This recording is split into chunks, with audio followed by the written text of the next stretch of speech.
बिस्मिल्लाहिर्रहमानिर्रहीम, अस्सलाम वालेकुम। क्या हाल है आपके? सब ठीक ठाक हैं?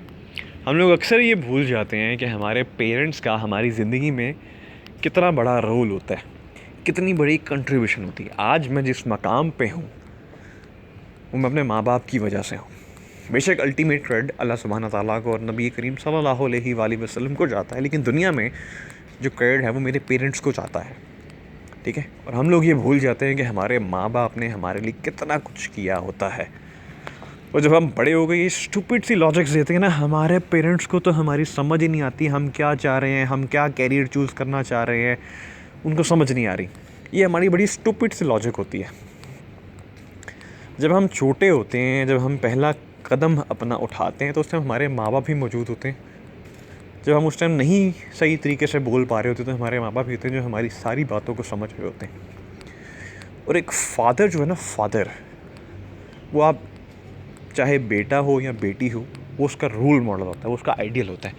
क्योंकि जो एक बाप अपने बच्चों में कॉन्फिडेंस बिल्ड कर सकता है ना, वो आपको बाहर से कहीं और से नहीं मिलेगा।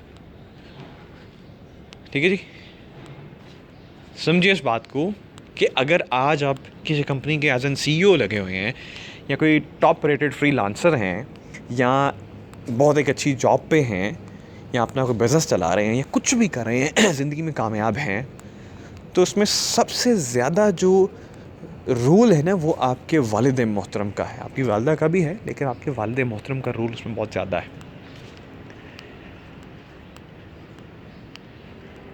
बस ये कभी ज़िंदगी में भूलिएगा ना। मैं आजकल बच्चे देख रहा हूँ कि वो ये चीज़ भूलते जा रहे हैं। फादर तो छोड़ें, वो मदर को भी भूलते जा रहे हैं।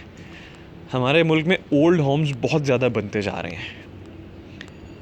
जब हमारे पेरेंट्स, जो हमारे बुज़ुर्ग हैं, वो सीनियर सिटीजन्स हो जाते हैं, तो बच्चे उनको ओल्ड हाउसेस में छोड़ आते हैं, ओल्ड होम्स में छोड़ आते हैं, शेल्टर होम्स में छोड़ आते हैं, विद दिस फजूल सी लॉजिक कि वो अपनी एज ग्रुप के लोगों के साथ अच्छा टाइम स्पेंड करेंगे, अच्छी ज़िंदगी गुजरेगी उनकी। जबकि रियलिटी ये है कि आपके माँ बाप आपको बड़ा इसलिए नहीं करते कि आप उनको ओल्ड होम्स में छोड़ाओ। आपके जो बच्चे हैं वो उनके साथ वो टाइम स्पेंड करना चाहते हैं, वो आपके साथ टाइम स्पेंड करना चाहते हैं। दादा दादी नाना नानी का रिश्ता एवं थोड़ी बन गया। इसकी कोई इम्पोर्टेंस है तो अल्लाह तबारक व तआला ने ये रिश्ता बनाया है ना। तो कभी भी इस फैक्ट को डिनाई ना करें कि आपके वालिद ने आपको कामयाबी तक पहुंचाने के लिए क्या कुछ सेक्रीफाइस किया है। ठीक है जी, मैं खुद एक वालिद हूँ। ठीक है जी, आई नो, मुझे पता है मेरे दिमाग में क्या क्या चीज़ें चल रही होती अपने बेटे को लेके, क्या क्या रिस्पॉन्सिबिलिटीज़ हैं मेरी। खाली पैसा कमाना या उनका फ्यूचर सिक्योर करना मेरी रिस्पॉन्सिबिलिटी नहीं है। ये मेरा एक, कह लीजिए, एक गोल है जो चलता रहेगा, पूरी ज़िंदगी चलता रहेगा। लेकिन मुझे मेरे बेटे को स्ट्रॉन्ग करना है। मेरी प्रेजेंस, मेरी अवेलेबिलिटी, मेरा टाइम जो उसके साथ मैंने गुजारना है, उससे सही गलत की जो चीज़ें मैंने बतानी है, उसका जो सपोर्ट सिस्टम मैंने बनना है, उसका जो डिफेंस मैकेनिज़्म मैंने जो बनना है, वो ज़्यादा ज़रूरी है। क्योंकि ये चीज़ें जब मैं उसमें बिल्ड करूँगा, जब मैं अपनी मौजूदगी उसके साथ रखूँगा, तभी तो वो जाके आगे ज़िंदगी में कामयाब होगा। और मेरे लिए कामयाबी जो है ना, वो सिर्फ ये पैसा कमाना नहीं है या किसी कंपनी में जाके CEO लग जाना नहीं है। मेरे लिए कामयाबी का मतलब ये है कि सही और गलत का डिफरेंस आपको पता होना चाहिए। अगर हम अपने बच्चों में सही और गलत का डिफरेंस पैदा कर दें, तो आपके बच्चे उसी वक्त कामयाब होना शुरू हो जाएंगे। और अनफॉर्चुनेटली ये हम नहीं कर रहे। तो प्लीज़ ये मत भूलिए कि आपके वालिद मोहतरम ने आपकी कामयाबी के लिए कितने पापड़ बेले हैं। मेरी कोरोना में जॉब गई, मेरी शादी हुई थी उस वक्त, और शादी के 3 महीने बाद मेरी जॉब चली गई। इमेजिन कीजिए कितना मुश्किल सूरत हाल होगी। I was earning a 6 digit salary, and at the time of probation अल्लाह तबारक व तआला की तरफ से ये एक आजमाइश आ गई कोरोना की, और मेरी इस वक्त जॉब चली गई। लेकिन अल्लाह तबारक व तआला का शुक्र है, अल्लाह तबारक व तआला का करम है, अल्लाह तबारक व तआला ने उससे बेहतर चीज़ अता कर दी। ठीक है, वो इसलिए कि हमें हर हाल में अल्लाह तबारक व तआला का शुक्र अदा करना चाहिए। तो ये हमेशा सोचिए कि फ़ादर्स जो है ना, फ़ादर्स, उनको अभी नहीं कहते कि वो हर बच्चे के रोल मॉडल होते हैं।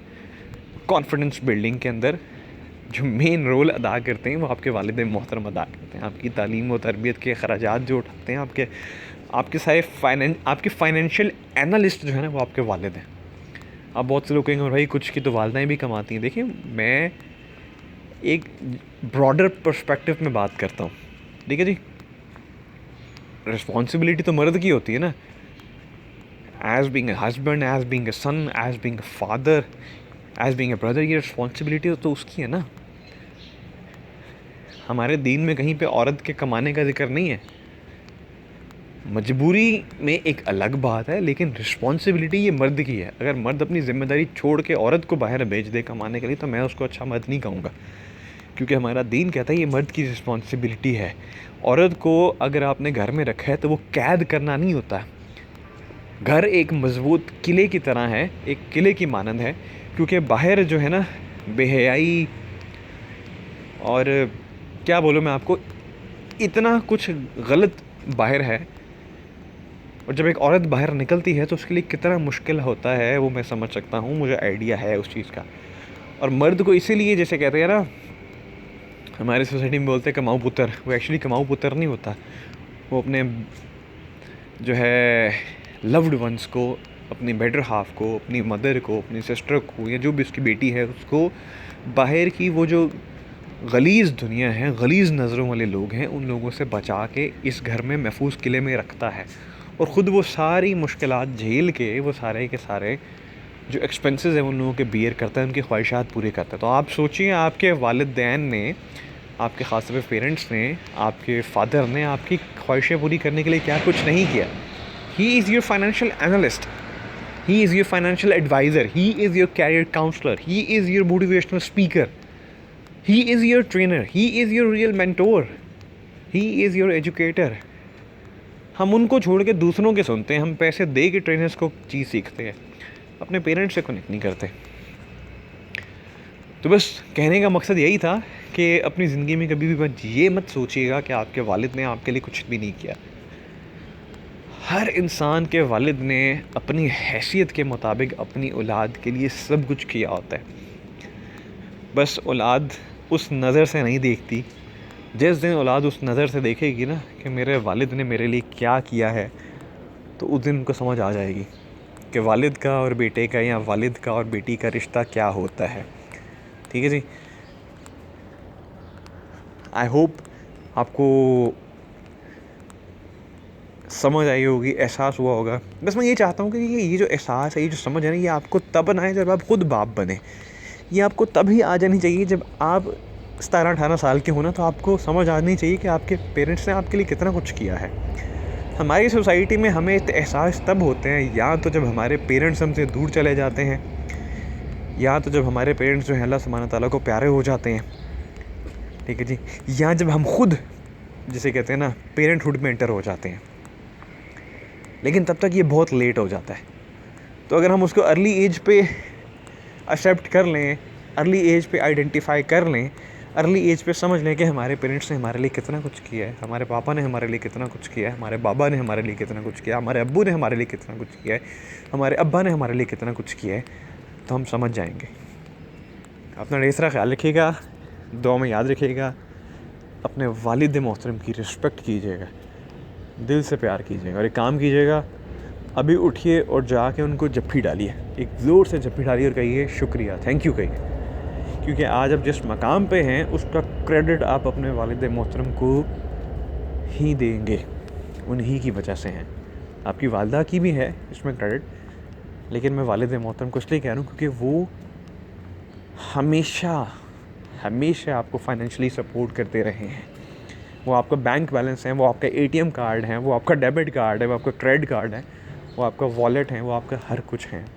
और वो आपका ऐसा बैंक है जिसमें बैलेंस कभी भी ख़त्म नहीं हुआ।